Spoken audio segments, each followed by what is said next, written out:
This is 45. Hear me? All right, I can hear you, Frank. Hi, everybody. A very pleasant good afternoon and good evening and good morning, I guess, depending on where you are in the world. Today, we had some signups from truly all over the world: Japan, Asia, Europe, South America is also signed up today. So we've got a good showing. My name is Ryan Milburn. I am the president of the International Casino and Resort Work and Dog Association. Thank you all for coming today. And thank you, Frank. Before we get to you, Frank, just a couple things. I want to thank a couple of our sponsors that make these things happen. So thank you to Pinnacle Protection Group out in Las Vegas, Nevada. Thank you for your support. And also, of course, David at ScentLogix. Thank you for your support as well. Of course, we couldn't do webinars like this without your support. So thank you very much. Thank you out to AWPDA for letting us use your Zoom account today. So thank you.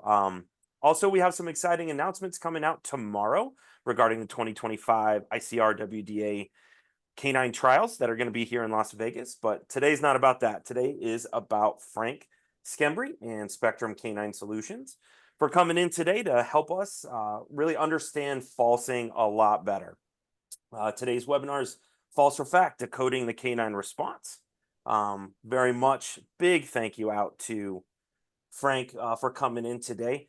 As far as his background, I can't do it justice, but Frank has been doing canine for over 30 years. He's taught seminars and classes really all over the world for a very long time. We're very, very fortunate to have him here today. He's worked with TSA, with DHS as an evaluator and as a trainer and instructor, as well as a cargo program, air marshals, you name it. If it had canine involved, chances are Frank has been an important part of building that program. So, and I can't again do your background justice, Frank. So I'm going to turn it over to you um, to kind of tell us a little bit more about yourself and go ahead and get started. So with that, again, thank you, Frank, for coming today, and it's all yours. Okay. Well, I'm honored first that ICR would have me present here, and so I hope I do you justice and give you my best perspective of issues pertaining to the false response. Um, so, what I'm going to do is uh, share my screen.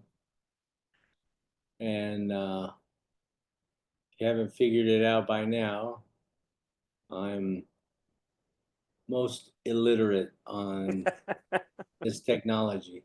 Um, I have faith in you. keep keep the faith, brother. I also forgot to mention that you're the founder and owner of Olfactics, which is a unique canine tech company. So I'm sure you'll talk a little bit about that here today too, because I think a lot of folks are interested in what you do with that. All right, can you see the screen? Not at the moment. Okay, let me know when you see the screen here.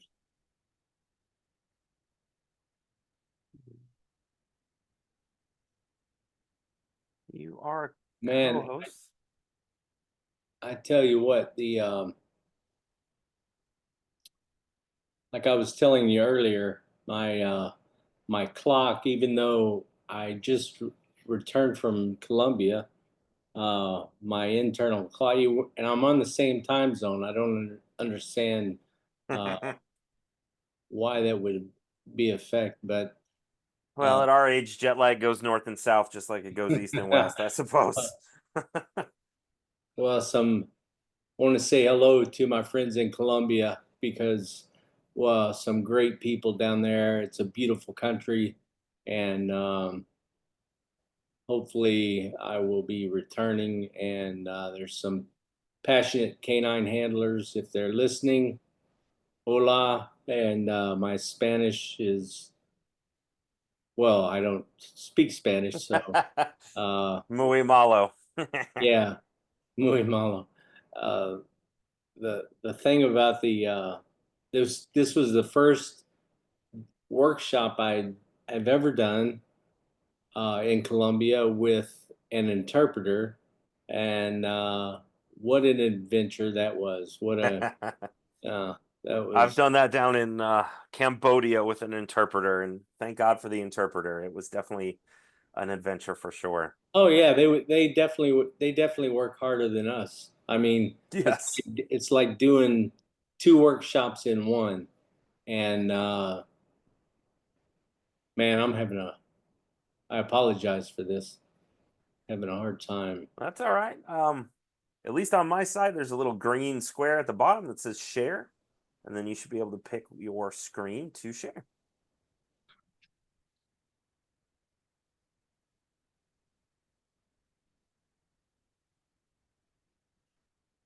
Okay, share, boom, share, There we go. and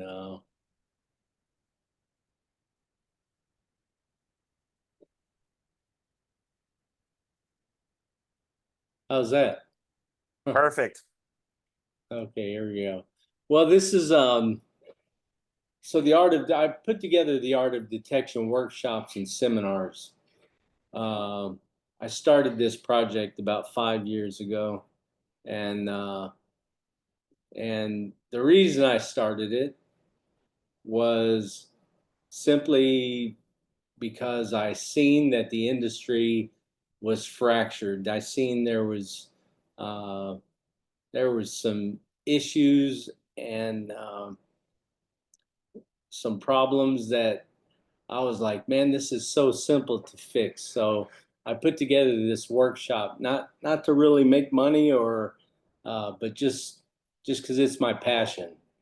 Um, I seen that there were some fundamentals that have fallen by the wayside, and want to with these fundamentals, I owe the things that I've learned to uh, not because of my skill, but because of the people that have taught me, Mike Sylvan, Ronnie Sutphin, Clint Cornelison, um, these guys, uh, Ruben Pena. Uh, anyway, I owe it to these guys. They taught me some basic fundamentals. And after traveling around the world, I seen these things. There were some simple approaches that have been, yeah, dropped by the wayside, fallen through the cracks. Uh, then I've also seen where in the industry there's many people that have, I guess, overcomplicated detection. I always say uh, detection is simple. It's not easy, but it's simple. And if you can't explain it to a 6-year-old, you probably don't understand it yourself. And I was like, there's got to be, because believe me, if Ryan, you know me, and I'm a simple-minded person, and uh, if if uh, if I can understand it and articulate it and to provide it to people, that was one of my goals here. Awesome. Also, seeing there was a big issue with the law of primacy, that people are loyal to their first learn. They're closed-minded uh, about new concepts. I have a three-tiered approach with Spectrum Canine. Uh, People want there's groups, there's cliques and groups of uh, trainers and handlers that fall into certain categories. And Absolutely. I always say the first tier is historical. Don't throw something out because it's labeled old school. Because guess what? That old school, that experience is worth gold. Uh, just because somebody's, they want to say, hey, that's the way you did it way back then. Well, I believe this historical component of a program is vitally important. I also believe, from the other side, just because it's new, because I call it the progressive tier, and because it's new, be open-minded to new concepts.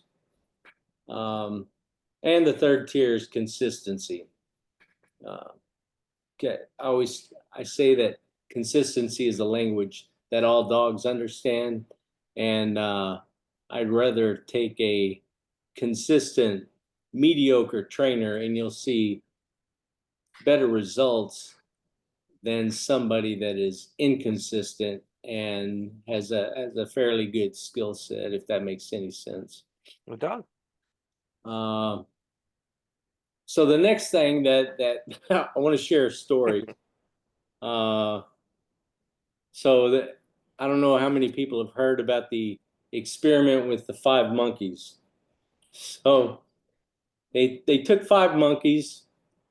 Actually, there were six. They took six monkeys and they put them in a cage. In the center of the cage, there was this ladder with a bunch of bananas hanging from the ceiling. Naturally, the monkeys, they wanted to get up to the bananas and they were curious. However, the scientists that were doing this experiment, every time a monkey went up to the ladder, climbed the ladder, they would spray the monkeys with some ice cold, like the fire hose. They would spray them down.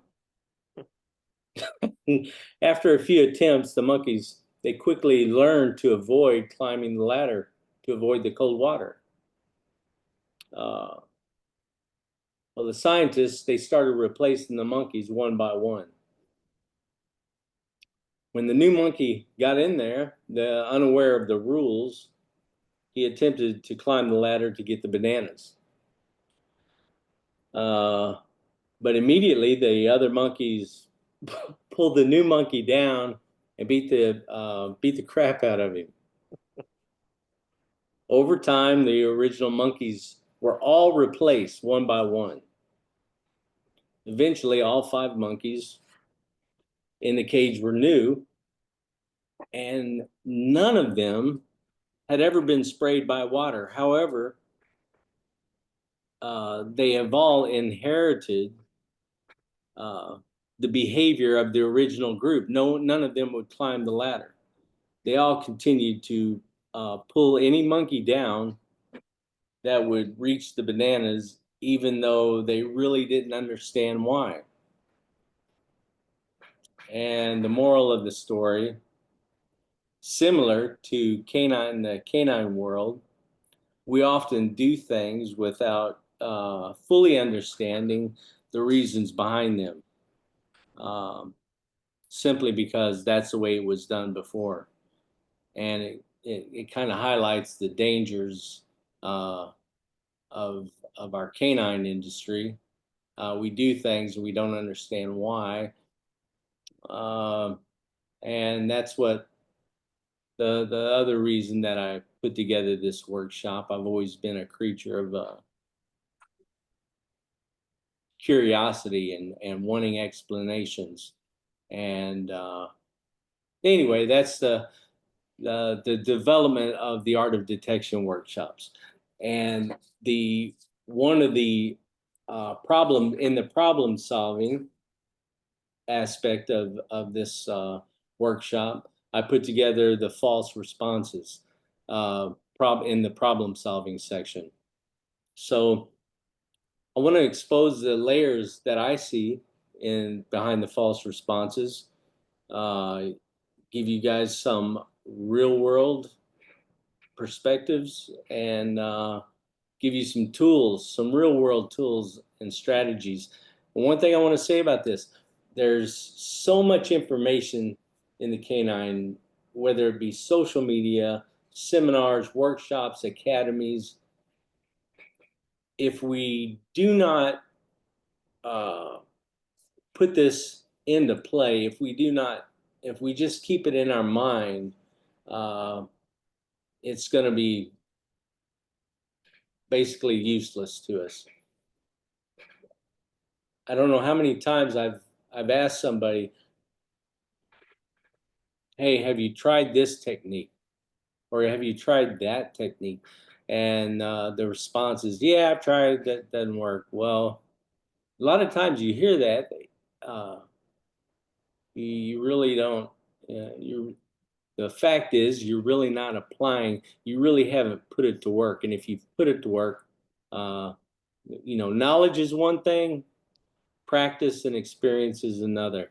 So uh, I ask you, with the information I'm going to provide to you, feel free to take notes, shoot me an email, and because I'm not going to throw something out in a webinar, in a workshop that has not been tried, true, and proven.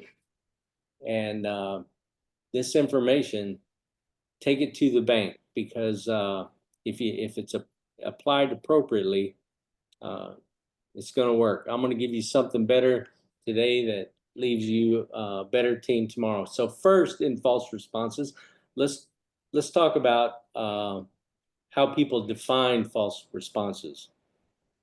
And before we do that, I have to approach the fringe response, because it has been such a controversial, uh, and it's been confused with the false response. So with a fringe response, what I mean by a fringe response is the dog is not wrong, but they can physically do better. Okay, so you'll see a better definition of that. That's the definition I've come up with. If the dog can physically get closer to the strongest concentration of odor, if the dog can physically be closer to the source of odor, then the response given is a fringe response. There is no set measurement. There is no distance. I've given through evaluations, I have given fringe responses at 3 feet, 4 feet. I have also given a fringe response, labeled a response a fringe, at 25 or 30 feet away. I don't believe you should give a set measurement for a fringe response. If you think about it, we do open areas at increments of gradual increments of sometimes 20 yards, 30 yards, 40 yards. Don't underestimate, what I'm trying to get at is I never underestimate the power of the dog's nose. And if you start putting set measurements, hey, because the dog responded at 3, 4, or whatever number of a measurement, it's an automatic fringe response. Uh, you're not doing your training, your dog, you're not doing justice to calibrating your dog to the level you want. The main reason it's important for evaluators and trainers to understand this, because if not approached correctly, you can do some serious damage to your dog. Um, an example of this is I found this article, and I can't, because of this, because of the Zoom layout, I cannot read, but it basically says closely related to an NPA, which I believe they mean an NPR, uh, is the issue of fringing. Well, in fact, it's not. It's not related. In fact, it's the opposite. Uh, So that, when I read that, that shows me that there's many people in the industry uh, with a fairly good amount of experience that are writing articles that should be more cautious, because A fringe response, the dog is not wrong, but they can do better. A false response or a non-productive response, the dog is wrong and should not be related. So that's the first thing I'd like to say on the fringe response. So we won't get into the weeds on these definitions. Um, it's basically a response when there's no odor there. Here's some swig dog definitions. Um, a false response in a controlled environment, the dog responds as if a trained substance was present when it is known that it is not. This is a false response and a false positive. Now, in we've also labeled a non-productive response. So I pass that up.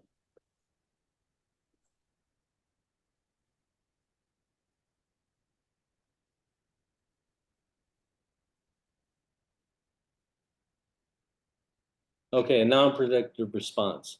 A change in behavior followed by a positive indication, which cannot be confirmed by the handler.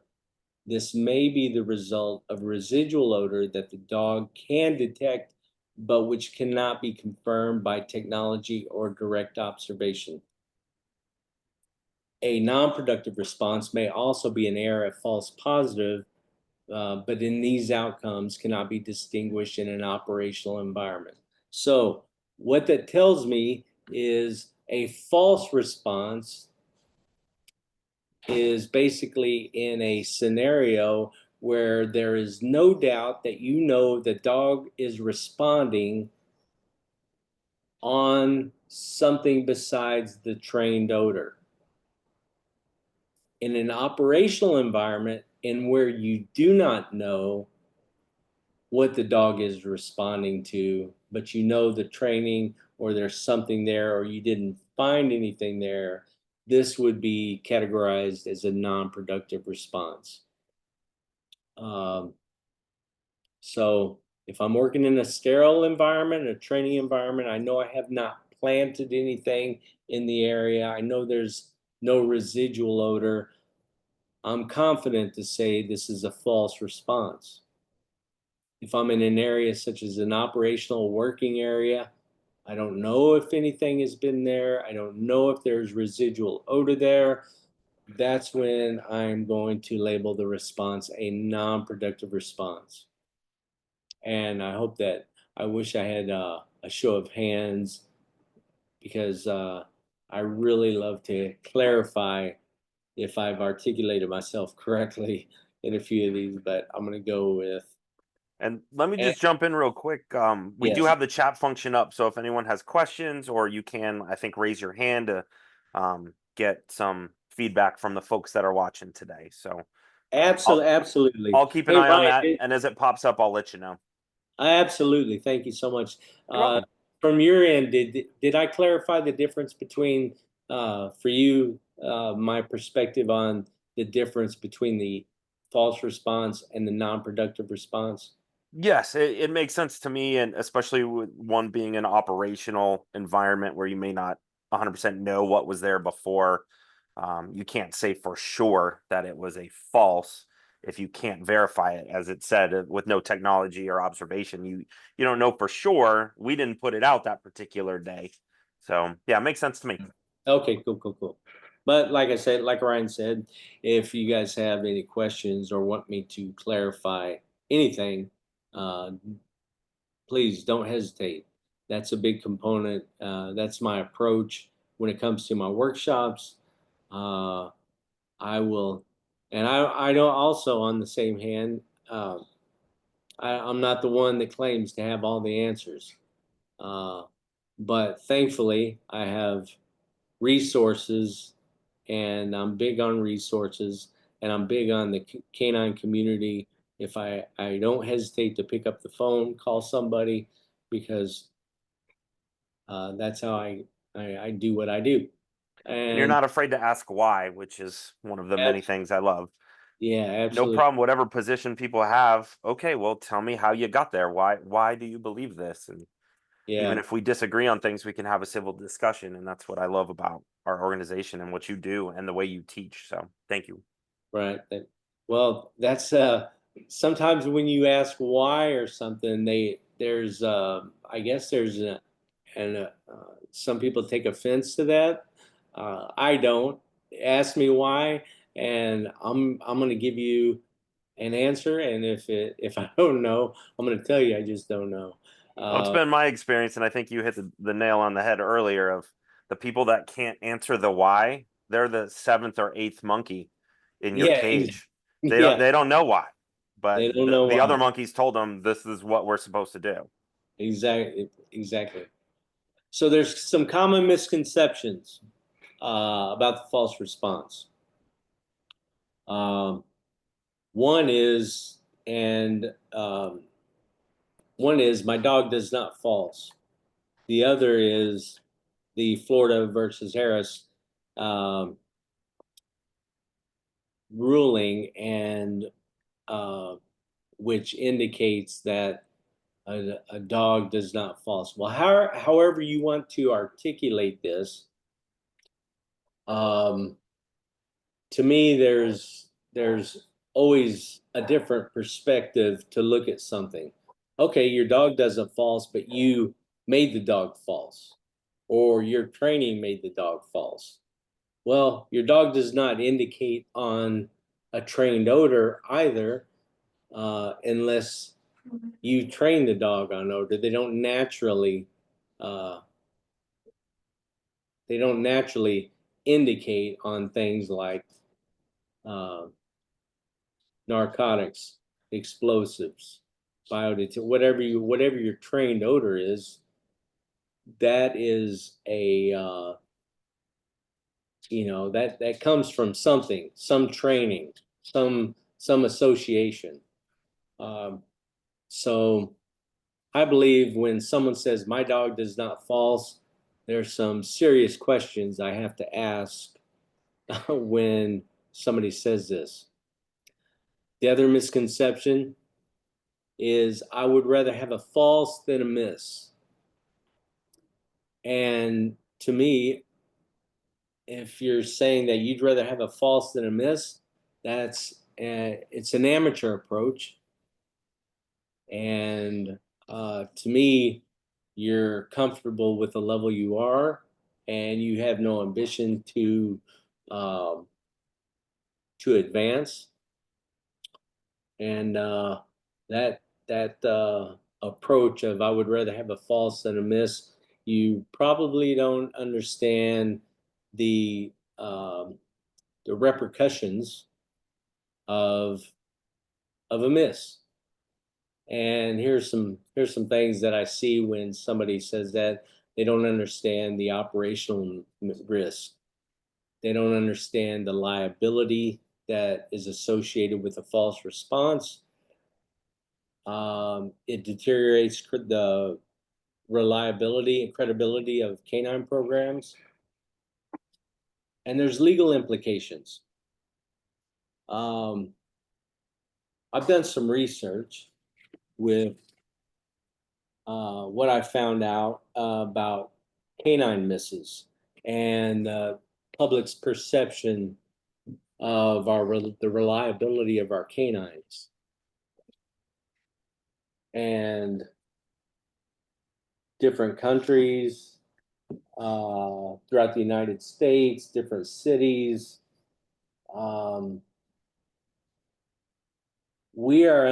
It is what I want to get to is it is up to us to protect our craft. It is up to us to ensure that these uh, that the perception of the reliability of our canines um, is where it should be. There's articles that say our dogs are reliable 20% of the time, 15% of the time. Um, seven one article said something like 79% of the time, 79% of the time,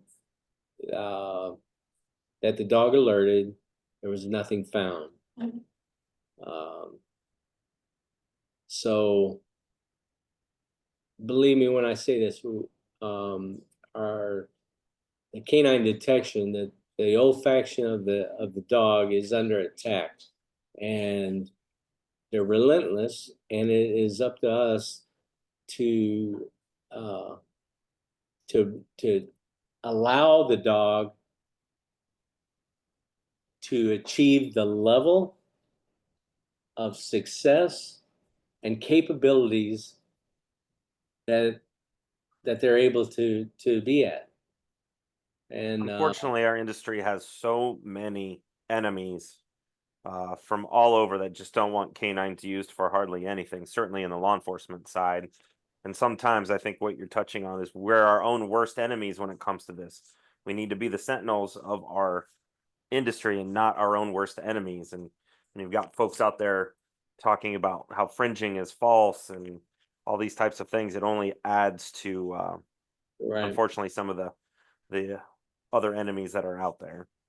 and absolutely the false responses, the people that say, okay, I'd rather have a false than a miss, believe me, when you there is a plethora there, we allow it, every certification, and believe me, I've looked at every certification process that is available to me, and what I've seen is the allowance of a plethora of false responses.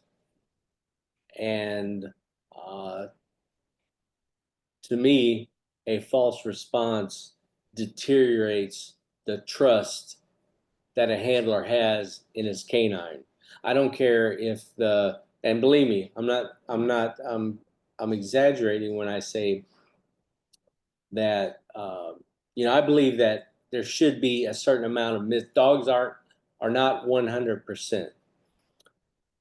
Absolutely. But I believe that so I believe there should be, and you should, in calibrating your dog, you should have a certain amount of misses. If you're not showing misses in your training records, you're not challenging your dog. You're not calibrating your dog to the level it's supposed to be. So I believe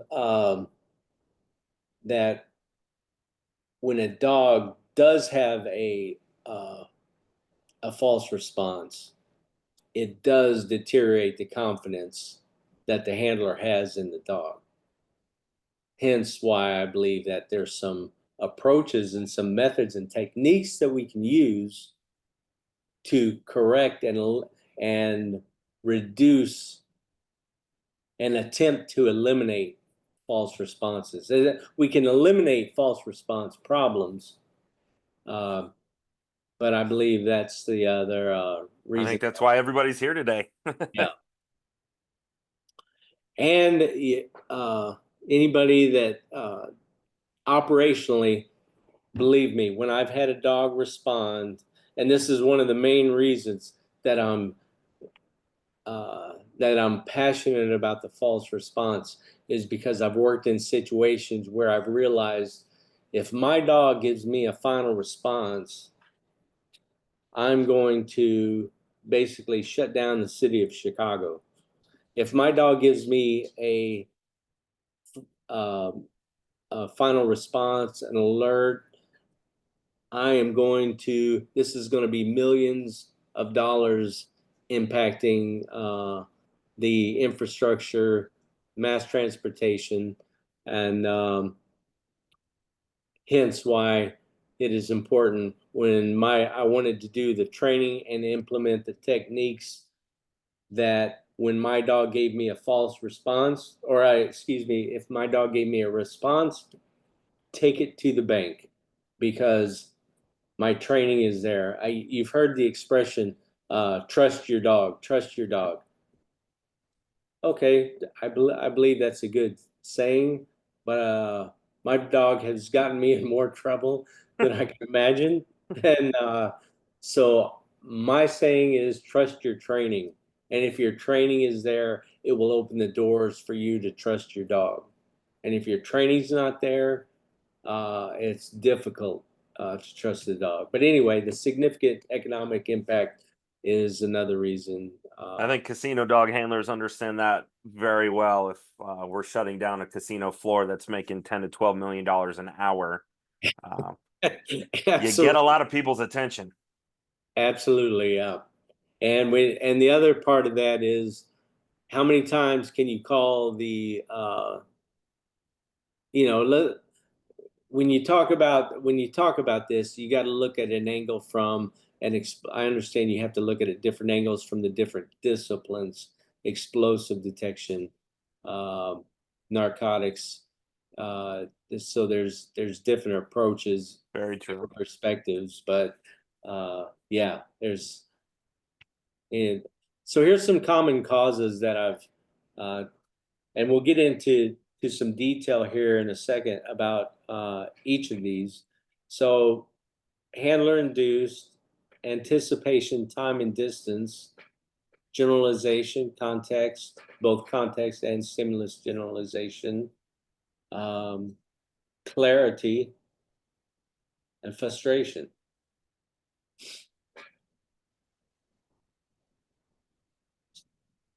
Well, let's not get into the weeds about discrimination. In the context of detection work, discrimination is crucial for the dog. Um, that to make sure they don't alert on non-target odors or become confused. Uh, this has to do with stimulus, both stimulus and context discrimination, and the same thing goes for generalization. Um,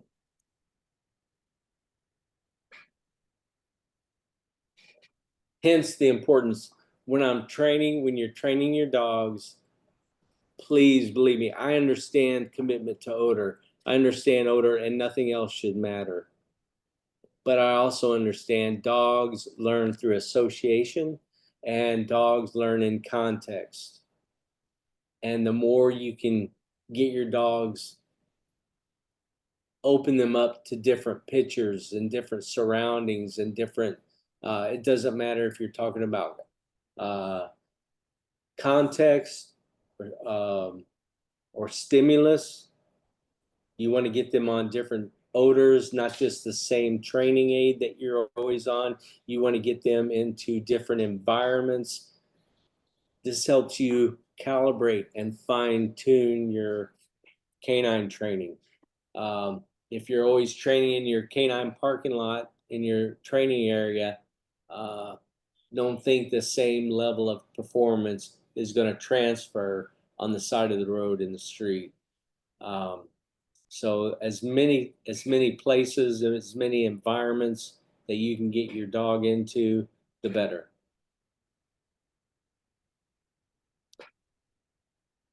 Anticipation. So the anticipation is the time and distance.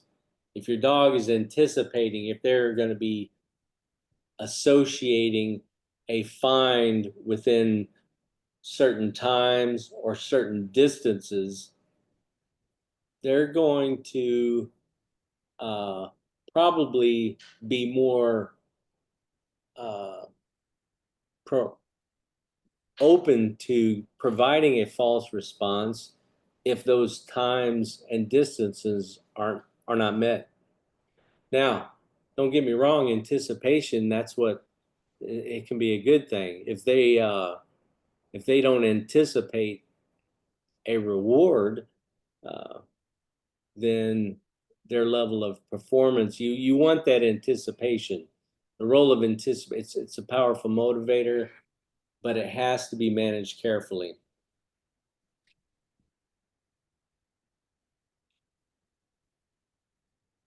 Didn't want to throw that guy under the bus. That's okay. So anyway, check this out. This is a video, and there and there's certain things that I want you to watch in this video. that I'll explain here in a second. As you see, the dog just looked to the right. Mhm. Watch it in slow motion.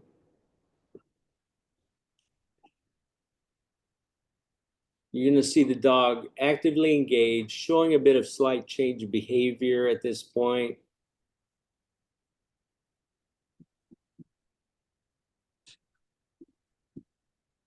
Some interest, change of behavior. Then he looks to the right. As an evaluator, what I'm going to tell you is you have to be observant for the subtle cues and changes and the behaviors during the search.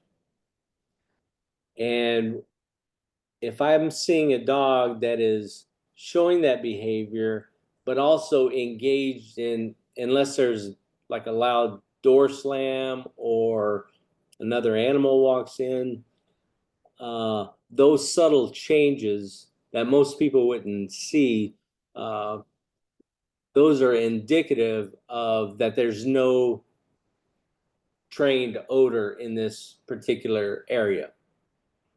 And I wanted to point that out, not because we should be relying on those, but it's always the totality of circumstances in a search, if that makes sense. So basically, I wanted to show that there you can distinguish, and you don't always have to wait until the final response. Some of those behaviors are well prior to the false response that that you can utilize to distinguish. Now, I don't know if this is repetitive. It's the more and more as the years go by, the more I'm hearing this. But I would like to show this because this is basically the link of major issues that I see involving the false response. So let me play this. And Ryan, tell me if you get the sound on this. I don't know. Okay. At the beginning of the 20th century, Yes. a horse in Germany rose to fame as he knew how to count, add, multiply, and divide. This created a stir throughout Europe, and people could not believe how impressive it was. At Animal Wise, we show you the secret of clever hands, the mathematical horse.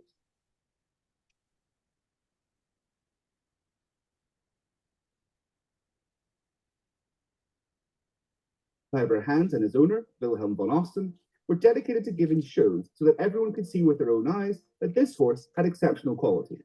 Von Osten would propose an arithmetic question, such as what is 7 times 2? To the amazement of the public, Hans would kick his hoof 14 times. To ensure they weren't cheating, members of the public would ask mathematical questions, and the horse could answer those too.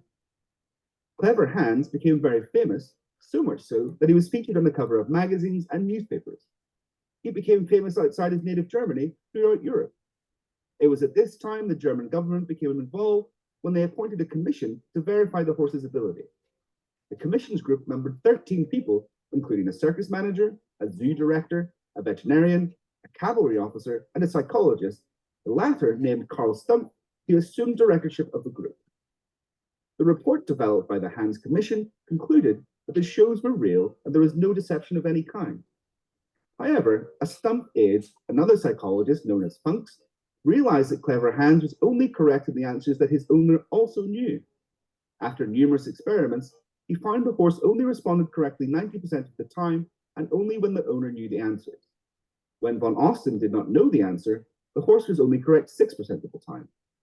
Upon discovering this, they decided to remove the owner from the experiment and achieve the same result. When the questioner knew the answer, the horse knew it also. When he didn't, neither did Hans. The reality is that Clever Hans did not know how to count, but was an expert at reading the body language of others. This was both surprising and proved his intelligence, even if it didn't include arithmetic. As long as the audience, the questioner, or whoever was present didn't react, Hans would keep kicking the ground. However, when the correct number approached, the audience's excitement increased and Hans would stop when the tension reached fever pitch. In experimental psychology, this is known as the Pygmalion effect, also as the Clever Hans effect, named after this clever horse. The clever hands effect refers to the influence that a researcher's expectations will have on the result of their experiments. This is because subjects often respond in the direction expected of them. Although it turned out that clever Hans did not know how to solve mathematical equations, he was an incredibly intelligent force. How incredible does he seem to you? If you want to continue learning about animals that made history, we encourage you to watch the video we share here, in which we explain the story of the dog that saved hundreds of soldiers in World War II. Tell us what you thought of the story of Clever Hans in the comments, and we'll see you next time.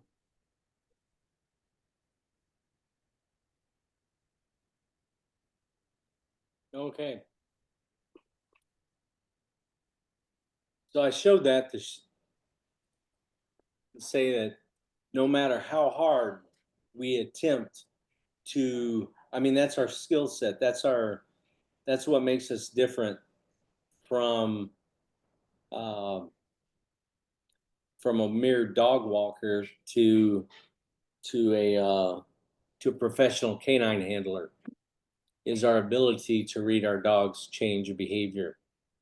And no matter how hard we try to hone that skill, we're never going to be able to match the dog's ability to read our behaviors. So dogs learn through association, and they're constantly watching us. And whether we are training through imprinting or association, whatever we're doing, they are constantly pushing the record button. And when they associate our behaviors with other stimulus, that is going to be imprinted, and we need to be cautious. So how do we be cautious? Whether it be hand signals, body positioning, our posture, eye contact, facial expressions, we need to attempt all measures. We need to utilize all measures to make sure that our behaviors and our actions are not associated with any stimulus that we're attempting to train. So let's get into some prevention methods and some techniques that I'd like to provide.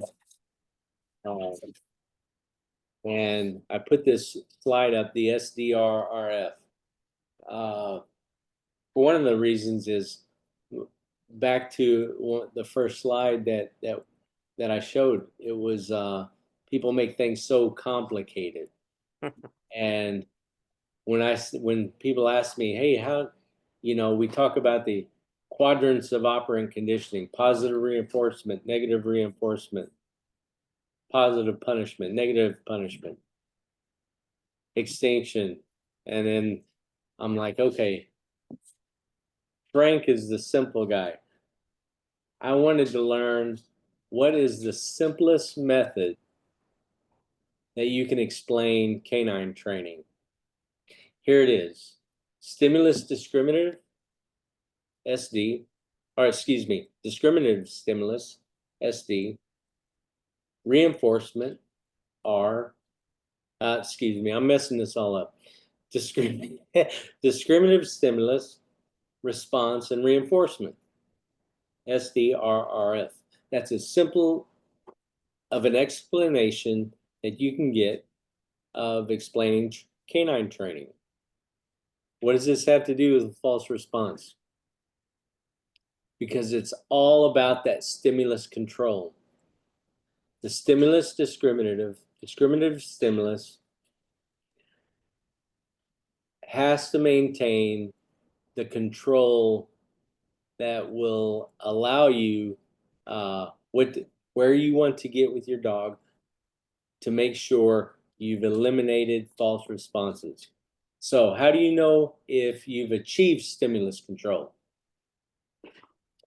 The behavior is performed when the correct stimulus is present. That means a final response, which is the ultimate goal in detection training, is performed when the dog encounters the discriminative stimulus, the trained target odor. All right, the trained target odor, discriminative stimulus, is the command for the dog to respond. That basically lets the dog know that a reinforcement is available if the dog provides the correct response. Here's where the false response comes in. The behavior is not performed in the absence of the cue. The cue being the discriminative stimulus, command or cue. The dog does not perform the behavior in response to another similar stimulus. All other antecedent stimuli, the prompts, the cues, and that includes the unintentional cues, are removed or not needed. And the behavior is performed reliable and consistent, even in the presence of distractions. And if you have all these, then your false responses will be extinguished or eliminated. When you don't have all of these, then you're opening up the door for your false responses. Stimulus control is the golden key for eliminating the false response behaviors. Okay, so if you guys are watching and you want to know how to eliminate the false responses or why they're there, this is your answer.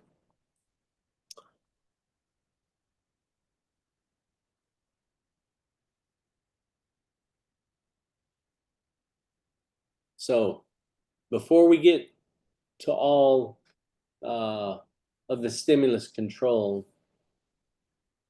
this is where the rubber meets the road. This is the initial training of the dog. This is providing the dog the clear signals, the clear picture of what they're being trained on. To get here, yes, you probably have to implement some cues, eventually fade those out, but essentially we're building obedience to the odor. For example, in open areas, when you're doing your imprinting process, you're making sure you're not, your behaviors and your actions aren't associated with the odor, and you eliminate those as soon as possible.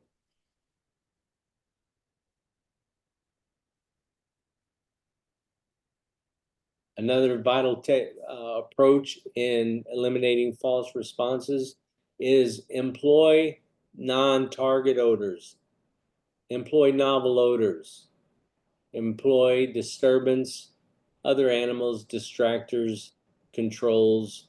When you can start putting these out and making hides and putting these within the search area, you're on your road to success. Let me talk just a little bit about disturbance, because that's where I've seen that a lot of people have questions about what I mean by disturbance. So every time you make a hide, a placement, every time you make a hide or placement, you're creating a disturbance. If you're searching a 20, 30 pieces of luggage and you make a hide, what are you doing when you make the hide? You're opening up the suitcase. You're disturbing it. When you make a hide in a vehicle, you're opening up a door, raising a hood, or you're sliding under the vehicle. You're disturbing the vehicle. Somebody's got their, somebody's not muted. If you could, somebody just hit that mute for me, please.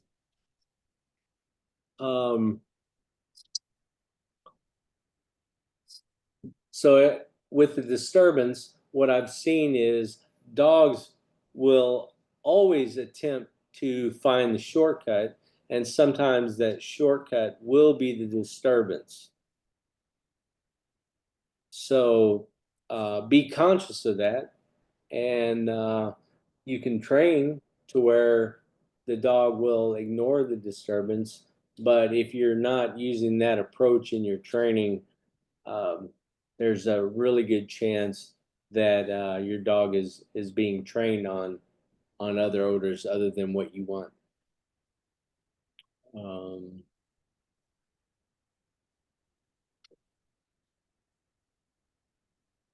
This goes back to learning the context, making sure that you're making a clear picture when you go from the, let's go back to the basics. When you go from the scent boxes or the scent wall, when you go from that into a training area, when you go from one type of training area to another, these are things you have to be cognizant of to make sure there's an appropriate transfer.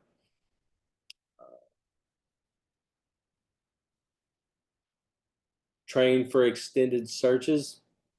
I always say train like you're training for a marathon. Of course, you don't want to eventually go, you don't want to proceed to from a 2 or 3 minute search to a 30-minute search through successive approximation. You want to get there, but if you are not training for extended searches, don't rely that don't have faith that your dog is immediately going to be as proficient in a 30-minute search as he was in a 3 or 5 minute search. And once you go from a 3 or 5 minute search, you're opening the door for the false responses, because they're going to have that anticipation coming back, and they're going to be anticipating, hey, why am I searching so long and not finding anything? And at the same time, there's a significant difference. Just because your dog is running every day or is in good health, there is a significant difference between olfaction, the stamina of olfaction, and the dog's physical stamina. Both need to be exercised, and they need to incorporate that active sniffing behavior in long searches.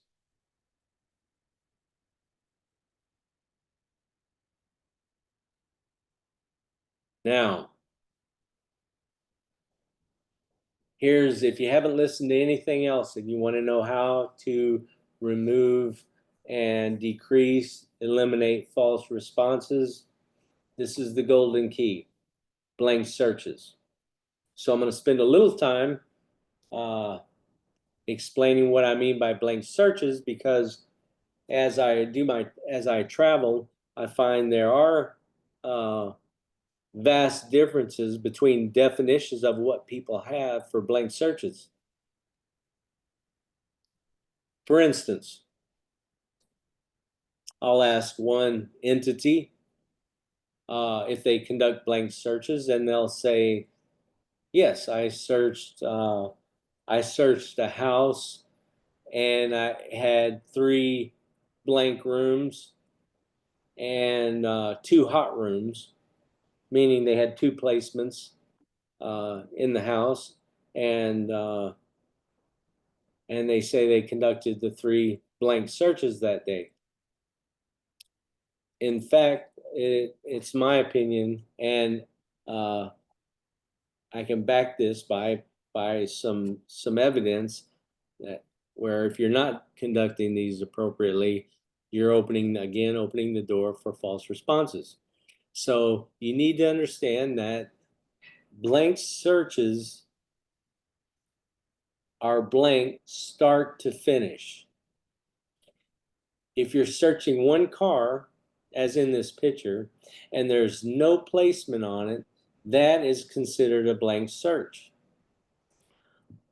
On the same hand, if you're searching 30 cars or 50 cars,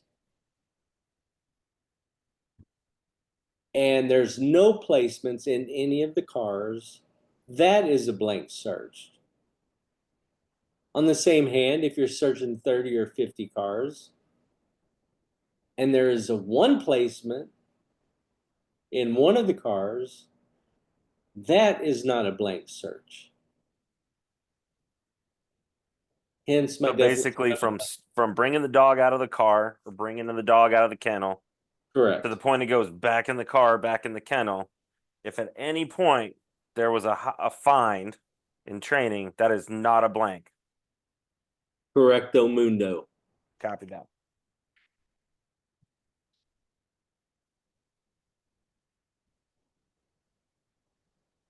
Known and unknown on blanks.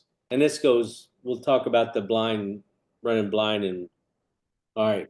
Known and unknown blank searches are critical and each have their purpose. A known blank search means I'm going to run my dog and I'm going to know that there's no placements.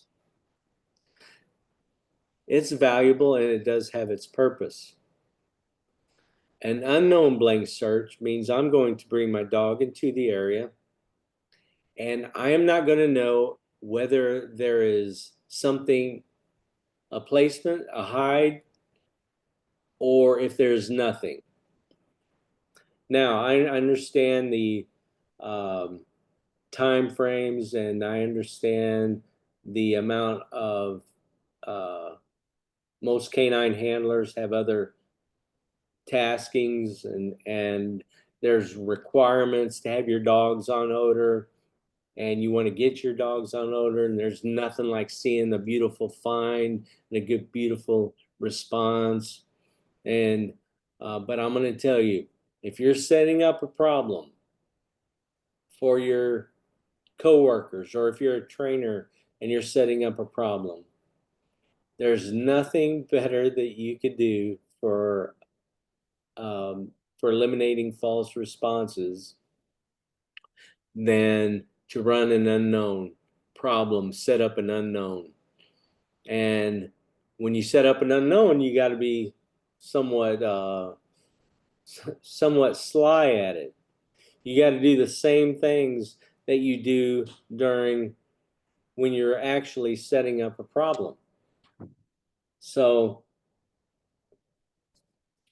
if that includes taking the training aid containers in, having everyone else stay out, giving a little time to make everybody think you're setting up your problem, giving a little set time when actually there is no set time.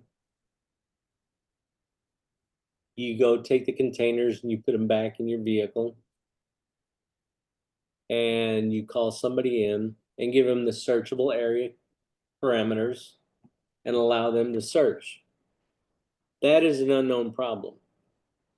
And yes, there might be some things said when at the end you find out, they find out you didn't hide anything. It's a good exercise and it's worth its weight in gold. Known and running unknown blanks. Blanks are also good for handler proofing, for providing structure. Long blanks counters anticipation. If your dog is used to you or the trainer getting a find within 5 feet, 20 feet of a searchable area, and they're not used to searching long areas without a find, you're going to get anticipation false responses. Running these blanks shows the dog just because they're searching doesn't mean you're going to get a find every so often. That's the time and distance issues. Long blanks enhances that olfactory stamina that I was talking about. Blanks is a good time to put in distractors and other things, because even you're not associating those actors and distractors with a target odor, especially if the dog has problems. But yes, eventually you want to put those into areas you have placements, but it's a good way to start. And it's a good time to provide structure. Okay. I'm really big on everything involving searchable areas and especially odor. I'm huge on having that all positive, the best thing that could happen in the world for that dog. And when I put in structure, when I put in distractors or stimulus that my dog is having an issue with, I want to make sure there's no association with that with odor. Okay. And that's not a do or die situation. That's not a end all if you don't, but that's just one of the recommendations and one of the opportunities that a blank search provides.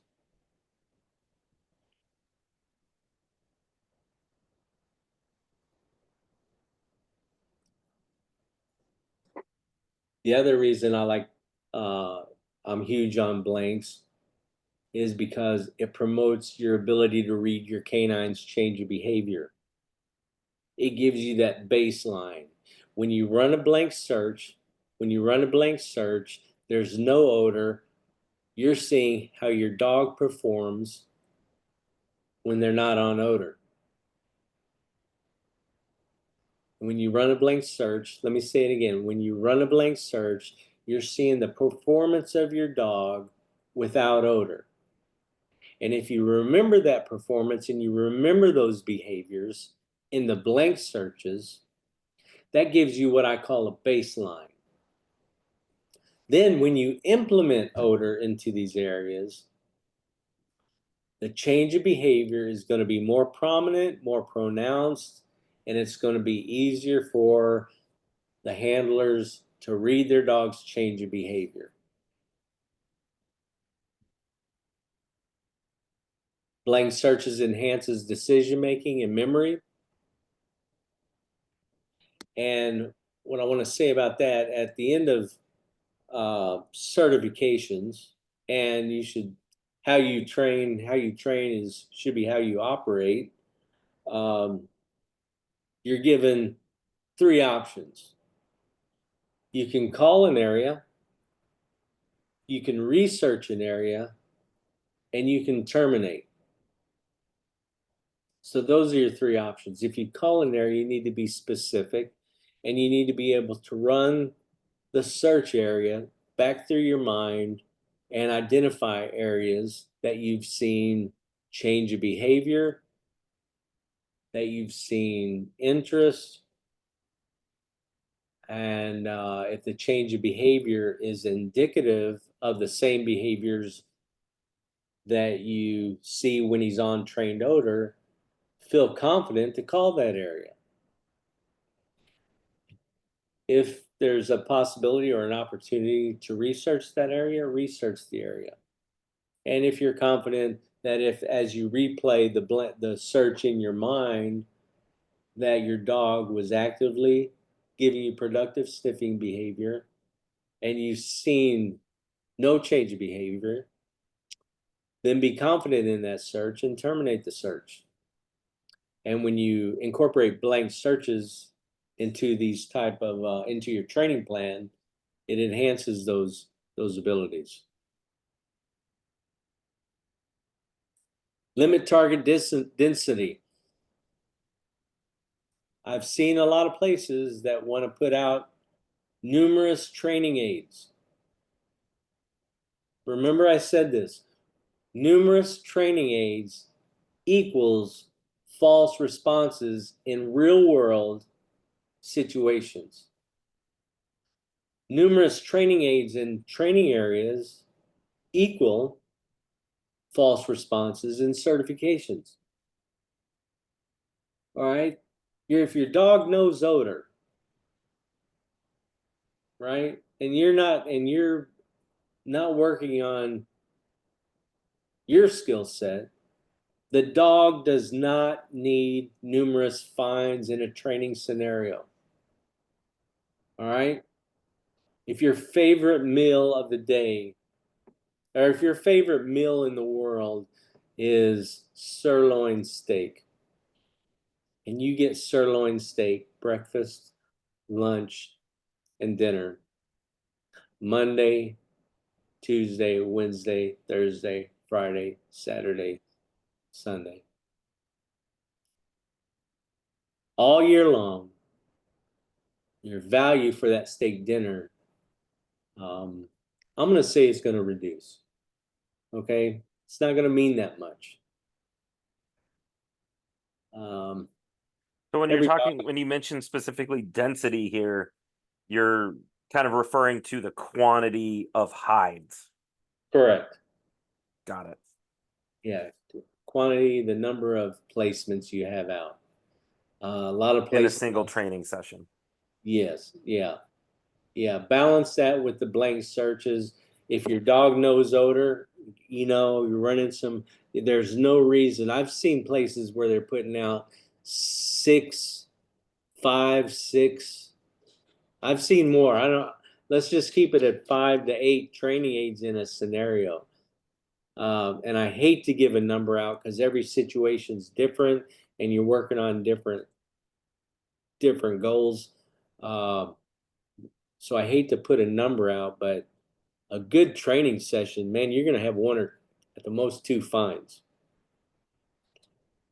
In real world, I mean, that's my best approach and best advice is to limit that target, the number of targets and the placements. There's no reason to have more because once you start putting more, you're going to have false responses, especially in certifications, especially in real world when the dog becomes accustomed to those hits every so often. All right. Now before I get into some approaches that I have for actual false responses, any type of problem solving, my approach starts out with this. We don't see the world they do the way they do, and they don't see the world the way we do.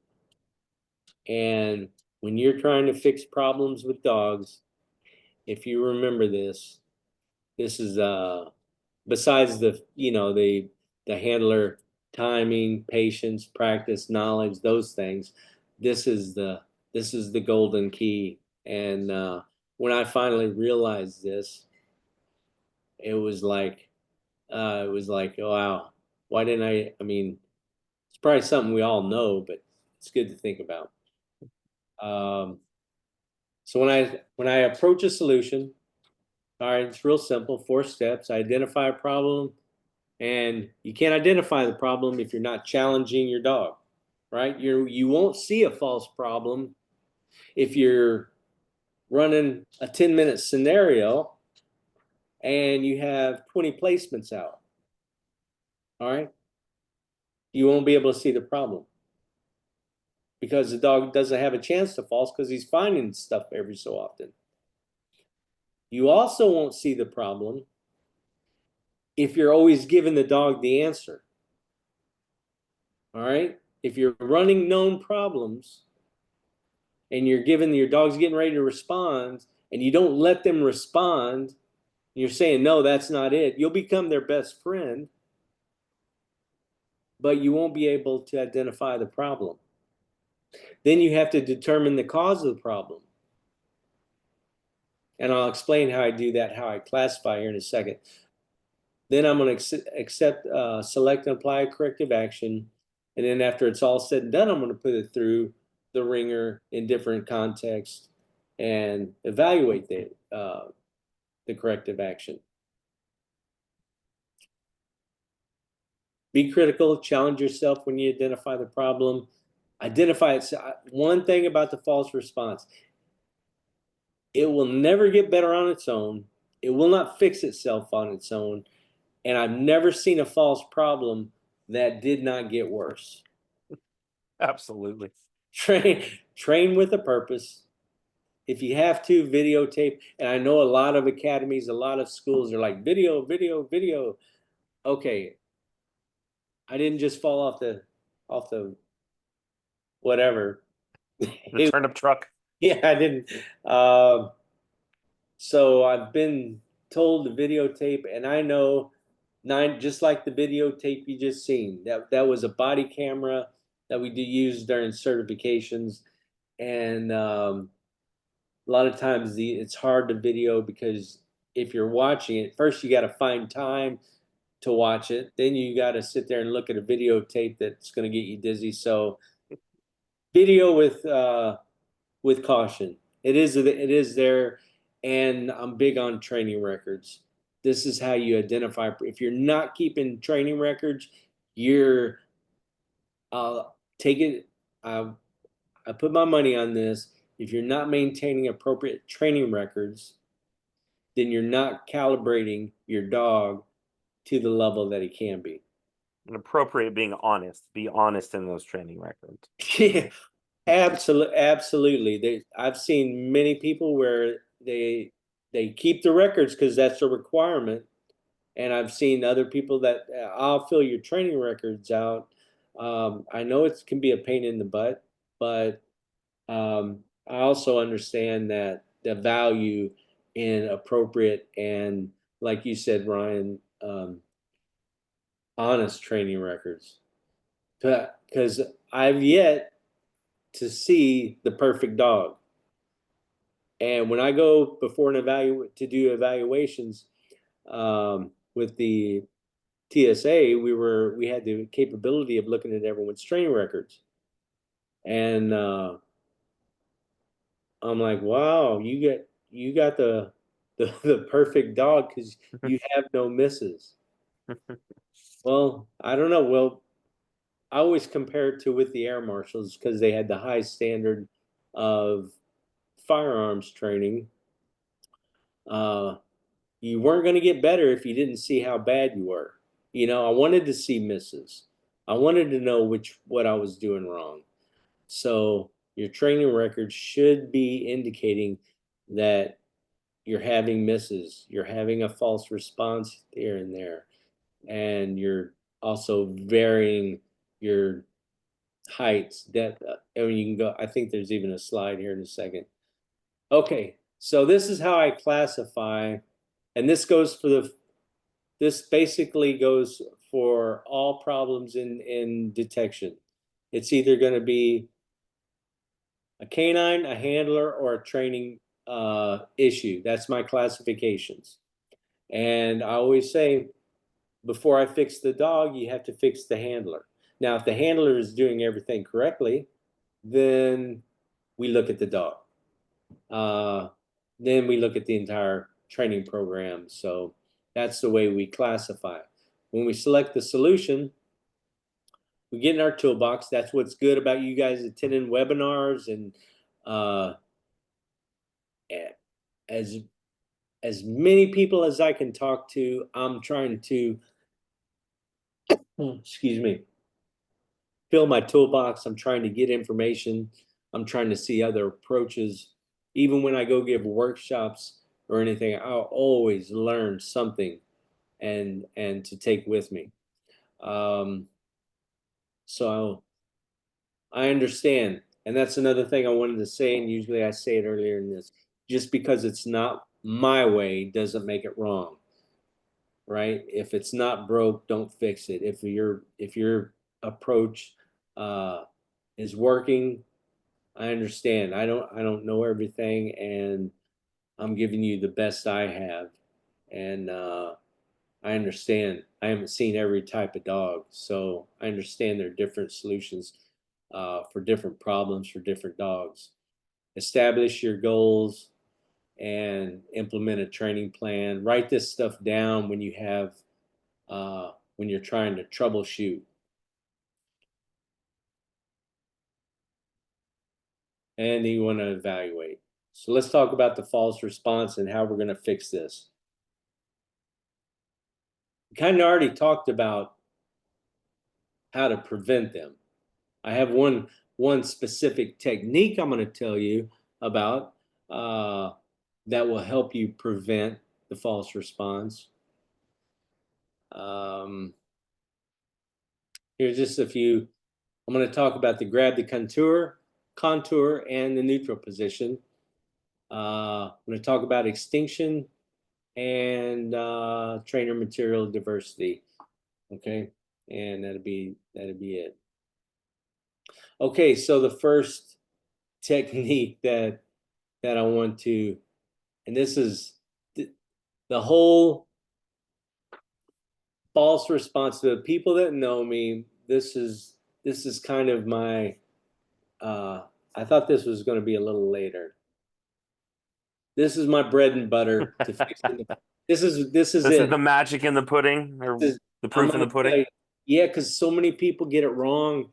So many people get it wrong, and I'm so passionate about this because I've seen it work. I know it works. Well, we're excited to learn. This is it. So this is kind of like the caveat to the extinction, because when you use extinction, so let me explain extinction. So everybody talks about the 4 quadrants of operant conditioning. Well, that's kind of a misnomer because there's actually 5, because there's positive punishment, negative punishment, positive reinforcement, negative reinforcement, and there's extinction that sometimes gets misinterpreted, and so that's why. Anyway, back to extinction. So this is the caveat. Take it to the bank, and I can't say I've had hundreds. I can't even say I've had 30. I've had a strong 2 handfuls of people that have contacted me and just thanked me to no end because they said, Frank, I did what you said. My dog will not false respond. In the back of my mind, I'm like, well, I bet I can get him to fall. But anyway, I appreciate it. And so this is kind of like the caveat. What it says here, if you see, you get the initial behavior and the response frequency. All right, you're going to remove the reinforcement, and then you're going to get what's called extinction burst. And the analogy that I use, how to explain extinction burst and this process is, I took this from he's actually the director of the TSA, Zeb Palasic. He explained this to me better than anybody else, so I'm going to use it. So extinction burst is when you put your money in a Coke machine and it doesn't give you your Coke back, doesn't drop your drink. So what do? You hit the button a few times. All right. You hit the button again, you hit the button again, and then that's not the end. This is when the extinction burst comes out. You start rocking the machine, right?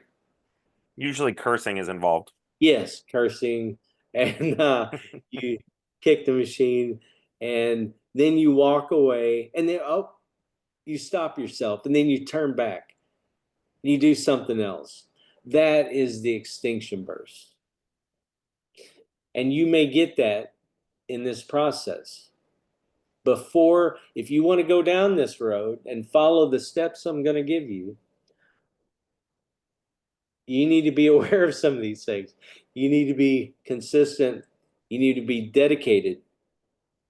You need to have your pen out right now, because 9 times out of 10, when I go around the country and I see the false response problem,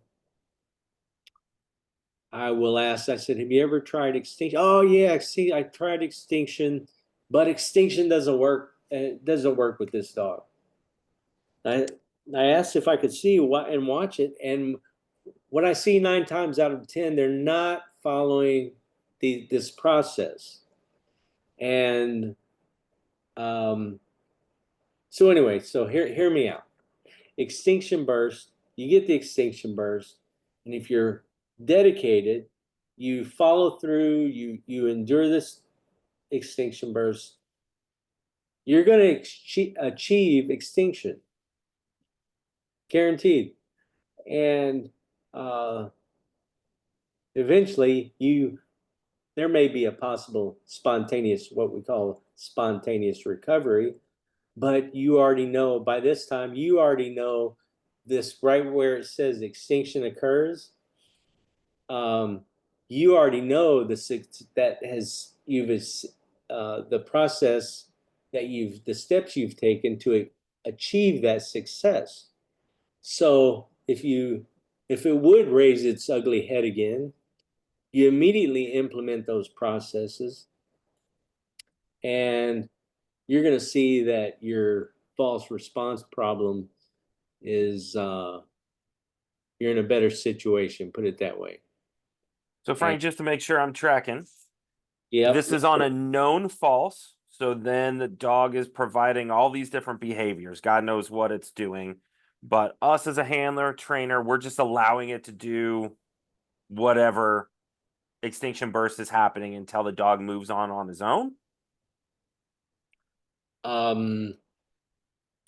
No, those you're just a little like I said, this should have been a little bit later, because what I usually do is give the steps and Gotcha. the process, and then I have to say, okay, if you're going to follow this, you need to be cautious of the extinction burst. You need to be cautious of spontaneous recovery, and you have to be committed to this process.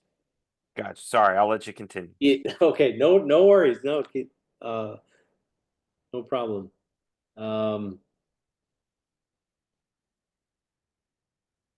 Okay, trainer influence. I see this a lot. Before we get back to extinction, trainer influence.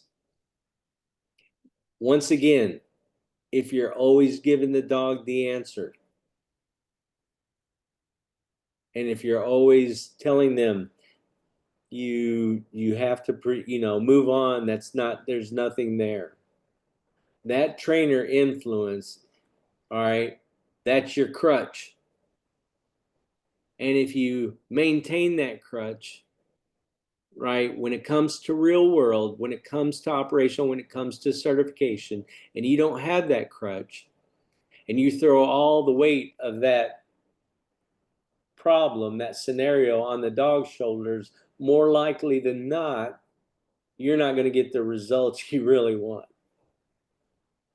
Cut those apron strings from the trainer, and trainers, let them fail. And you're gonna see better results doing that than always giving them the answer. Bring in additional perspectives, generalizations. Skip that. Run your blinds and unknowns. We already talked about that.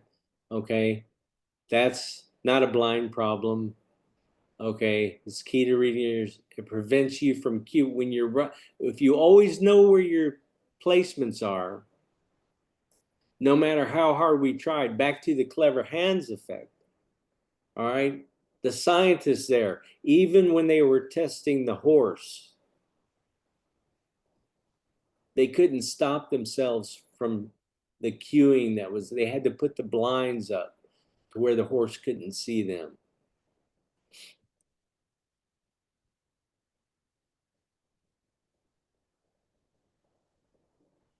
All right. So I put this in there about that's not a double blind, by the way. So I understand the purpose of the double blind. I'm not going to criticize it. I understand. I believe it's good for laboratory scientific work, studies. But in canine training, my only 2 cents on the double blind scenarios is trainers, observers, try to win the Oscar. Try to act like you don't know where it is. Have you ever seen the scenario where it's everybody's talking, everybody's having a good time, then the dog gets close to where the placement is, and then everybody shuts up? Yeah. So try to win the Oscar. Try to act like you know nothing's changed, because believe me, when I say the dog is pushing the record button, he is pushing the record button at the most, well, opportune times for him, most inopportune times for us, and they're putting two and two together. That's how dogs learn, through association. The best way to dull your skill at reading your dog's change of behavior is to continuously run known scenarios. And the best way to prevent the dog from reading your cues is not giving the cues. And the best way to do that is run the blind unknown scenarios. We talked about training records already. Big on the training records. You got to record these things. Okay. Man, I really messed up with the extinction.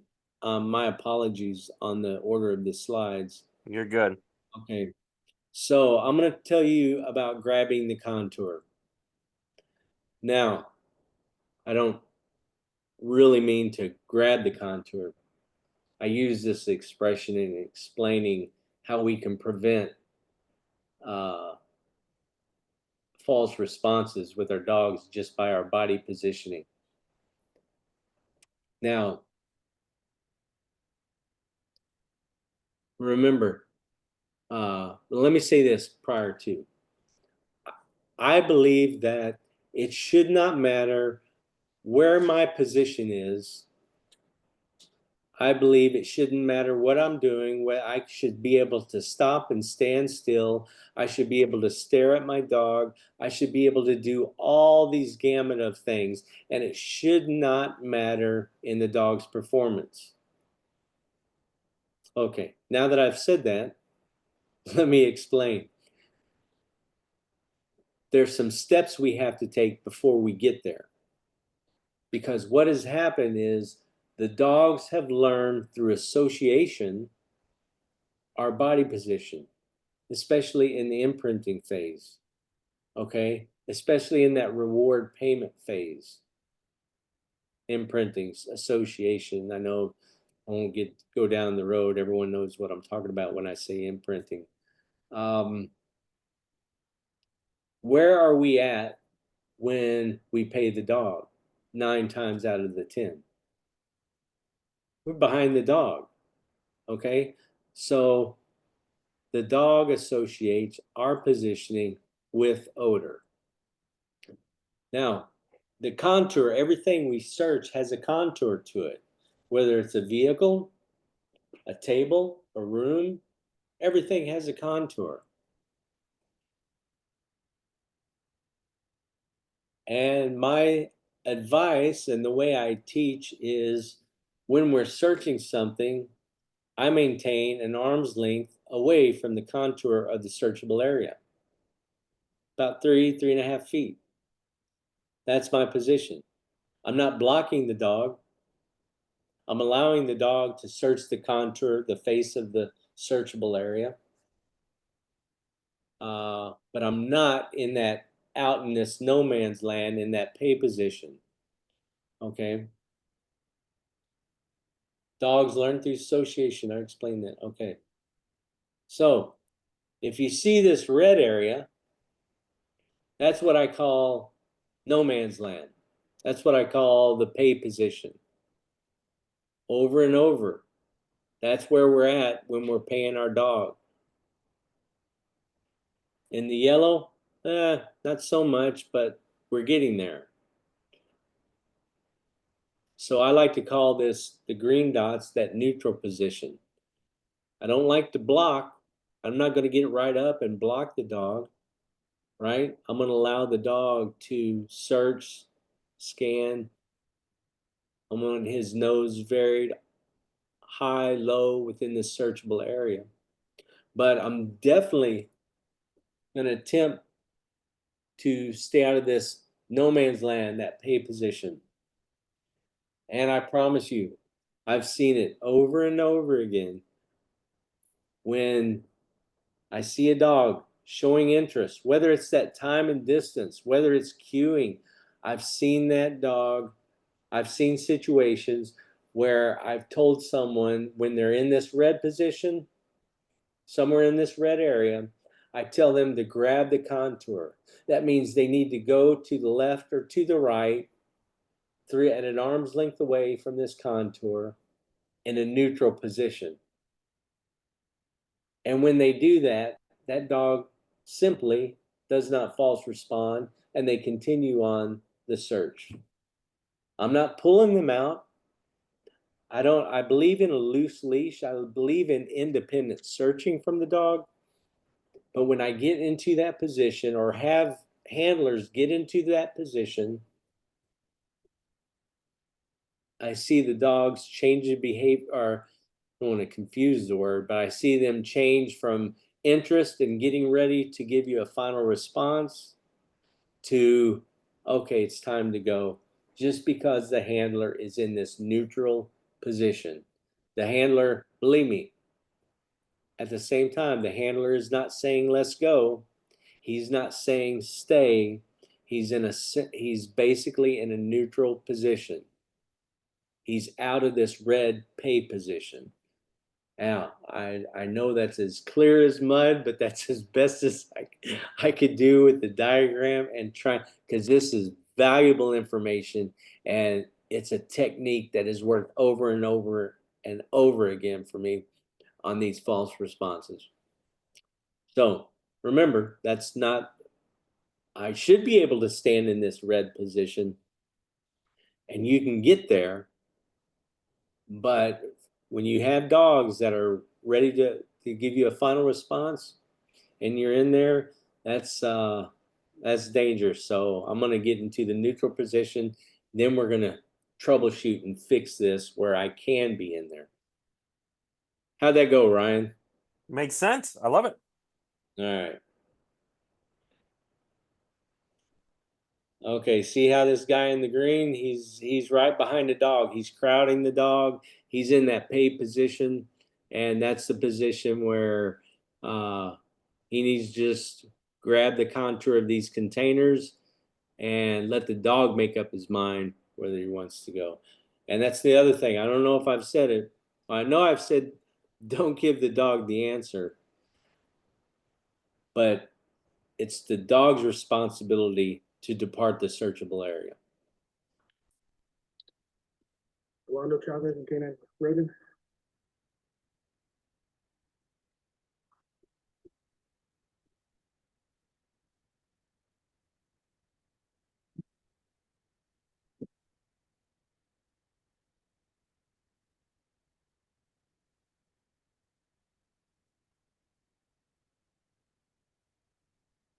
Yes.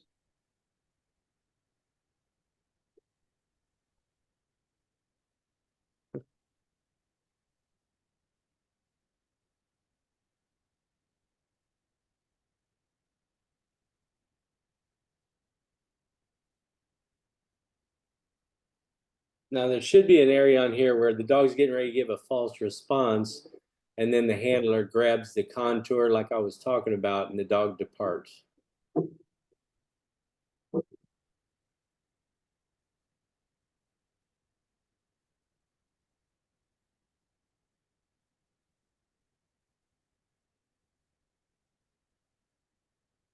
No.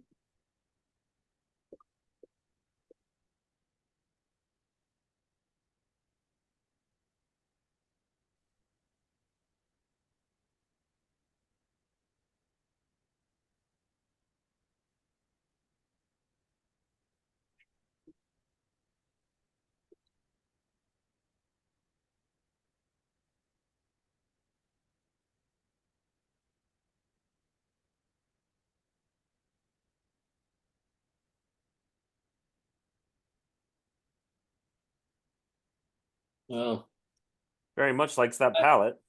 yeah, he likes the palette. So the only thing you can see here if you see when the handler goes to there, the dog goes right with him. That's maybe this is He's in view. Yeah, because he's pulling the dog, and at least to me, it looks like oppositional reflex right towards it until he grabs the contour, as you say. Yeah. In front of him, in front of the dog, within view, and the dog says, "Okay, it's time to go." And he doesn't have the leash pressure. He's not pulling the dog off when he was in view. so now you see how loose leash he's going.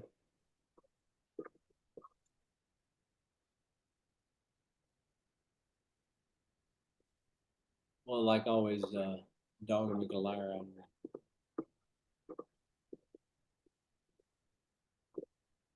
For you guys listening in, or the guys that know me, I'm huge on a loose leash. I'm getting questions texted to me, and that's one of the questions when we get to that point that we'll talk about, or I'll ask you. Anyway, let me go back to extinction because I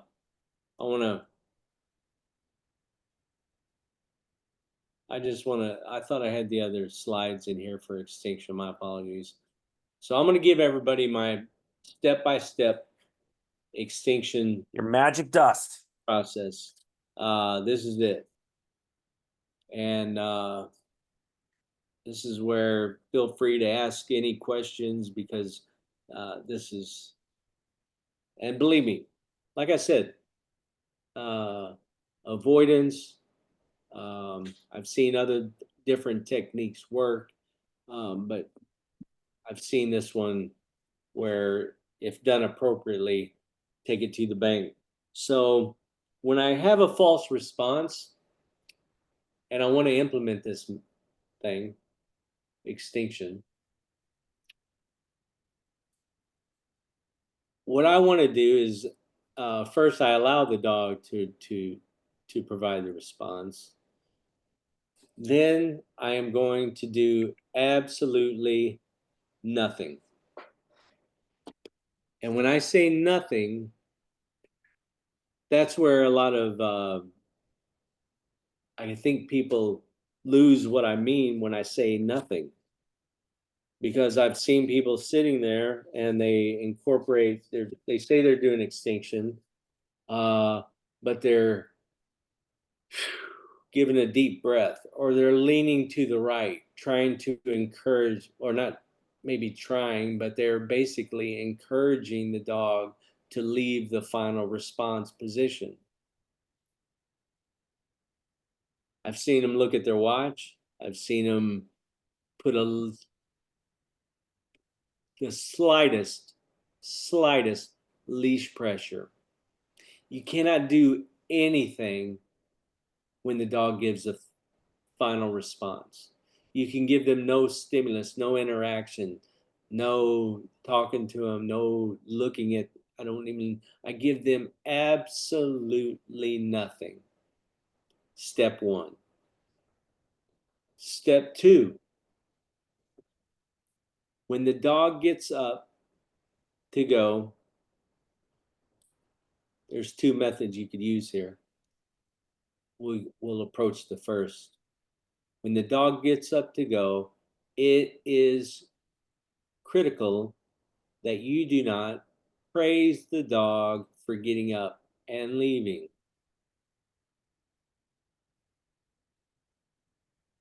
That's step two. You do not praise the dog or give them any encouragement or reinforcement for anything at this point.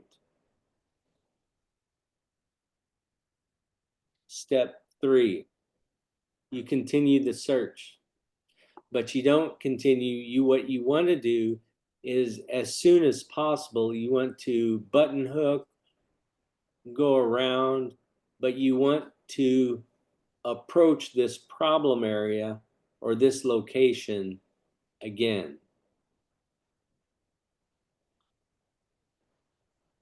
When your dog comes and approaches the problem area, the area that he gave you the false response, you want to approach it with the same pace, pattern, and behaviors that you did on the first encounter.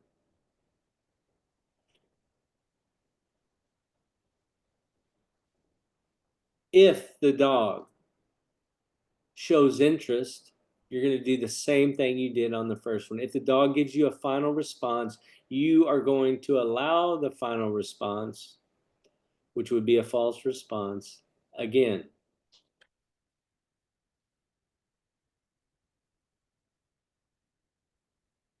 At this point, you're going to do the same thing you did the first time. Nothing. Absolutely nothing. When the dog gets up again, you're going to do the same thing and you're going to encounter the area again. When the dog encounters the area on its own and departs on his own, at the point of departure is when you are going to reinforce that behavior with verbal encouragement and verbal reward and show him that's what mom or dad is looking for, and you're going to praise that. Now, that is the steps for extinction if done appropriately. The Awesome. other alternative to that is when that dog gets up to leave, you can stay in place because more than likely he's just going to go right back to it and give you another final response. That's a technique that I've seen used and successful, because 9 times out of 10, if I do that, the dog is going to.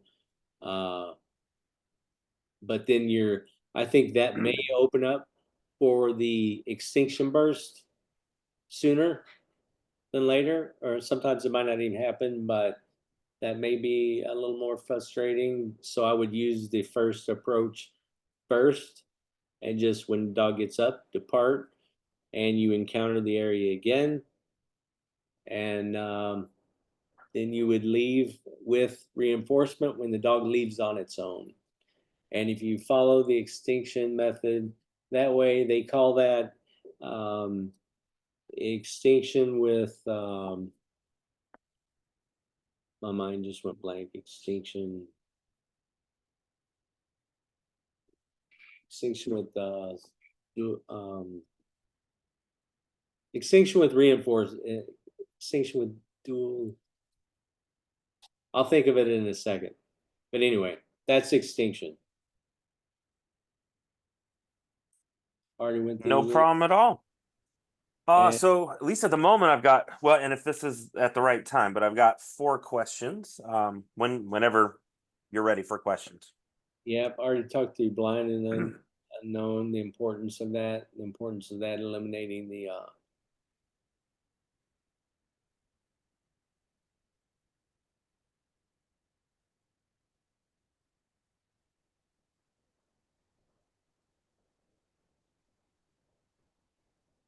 trying to think of something else that I wanted to pass on. I hope I didn't confuse anybody with the contour, but it's definitely a method that works. They associate your position, being behind them during the payment, and it definitely works to reduce the false responses. I've seen that 1,000 times, but I like the way that you articulate it in those slides and your verbiage. Yeah. Questions? Let's have them. All right. Well, we'll start. These are not in order, but since we were just talking about extinction, I've got a couple questions. First one's from Julie. She is asking, would you do extinction when your dog alerts on a distraction, such as food or gloves or anything else, as opposed to an unknown false? Absolutely. Absolutely. 100% done it. So proofers, distractions, Proofs, and or novel odors, it really doesn't matter. The no, methodology is the same.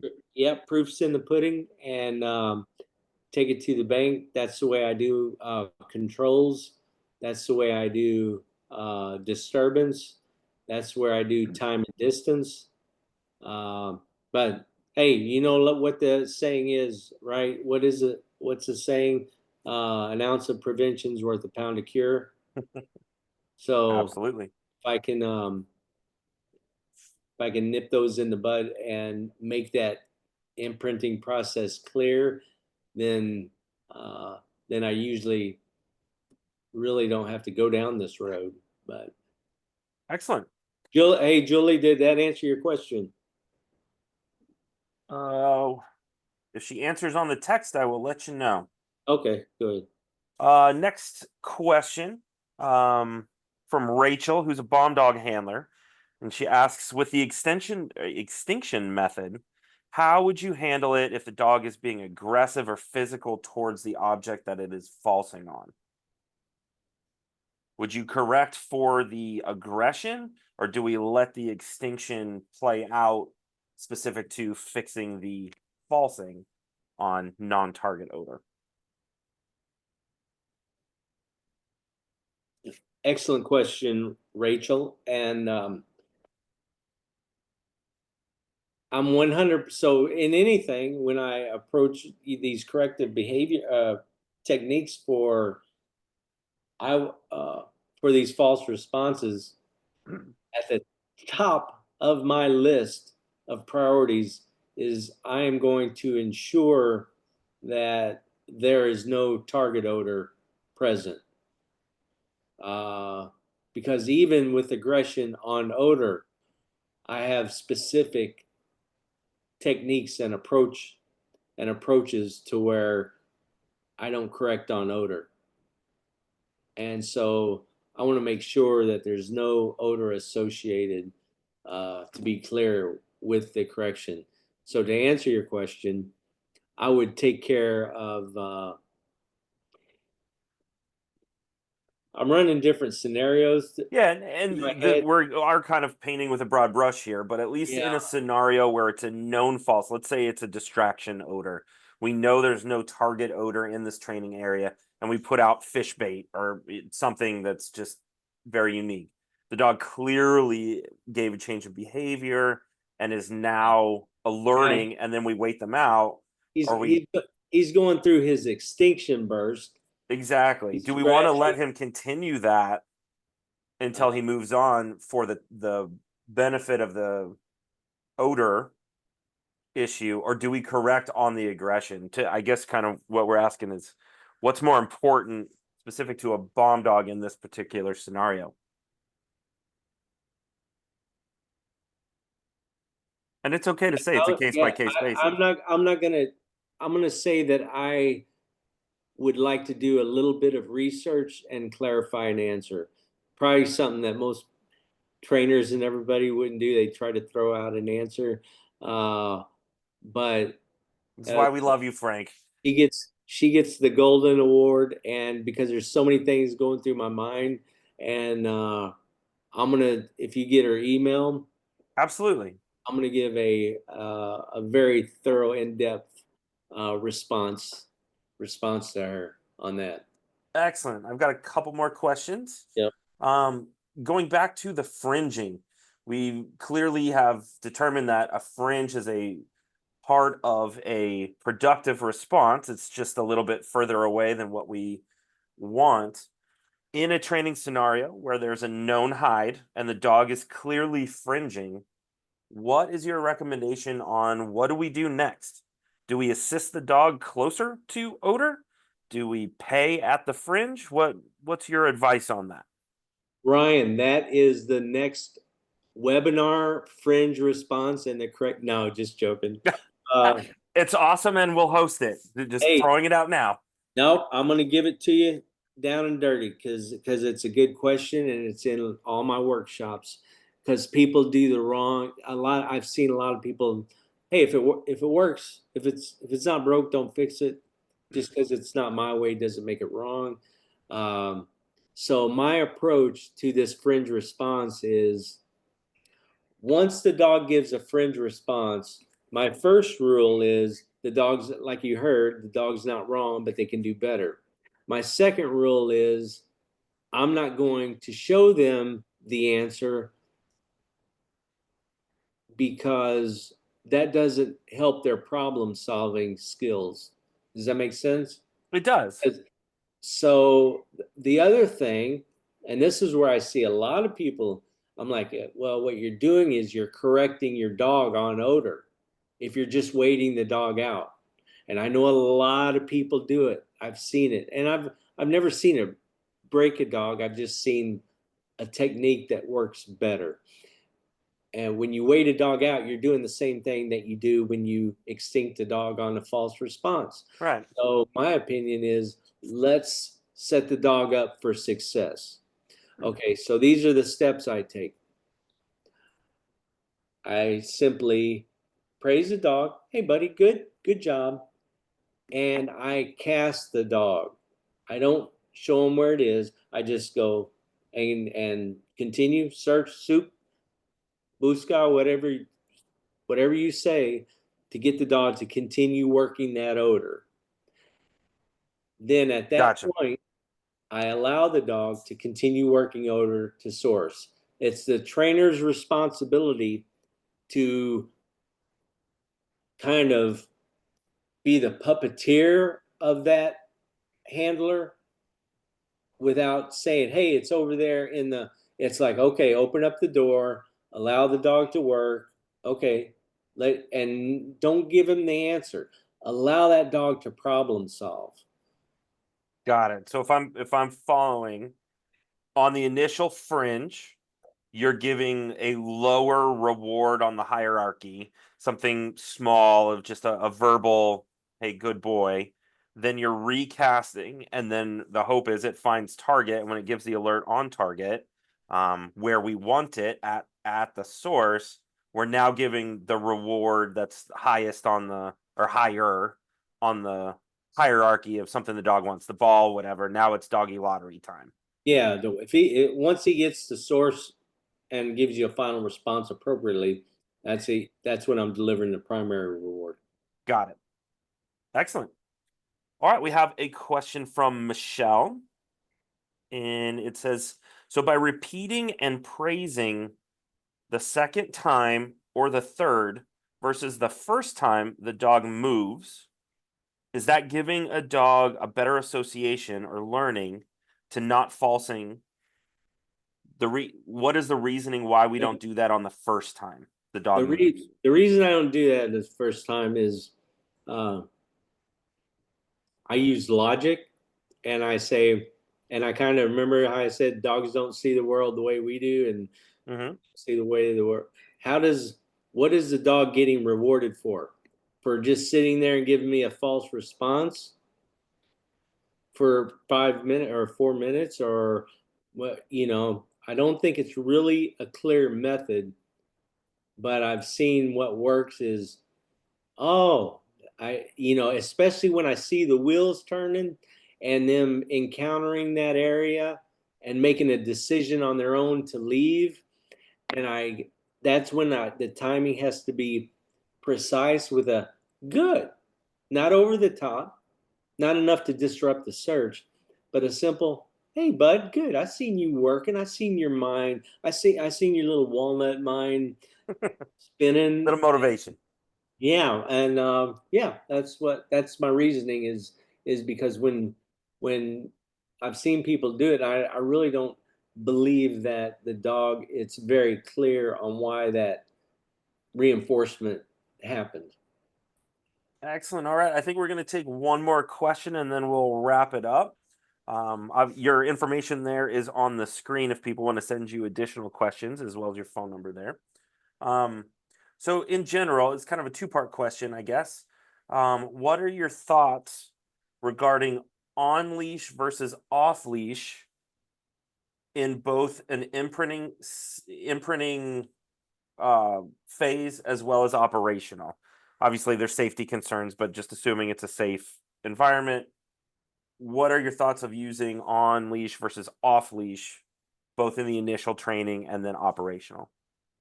Okay.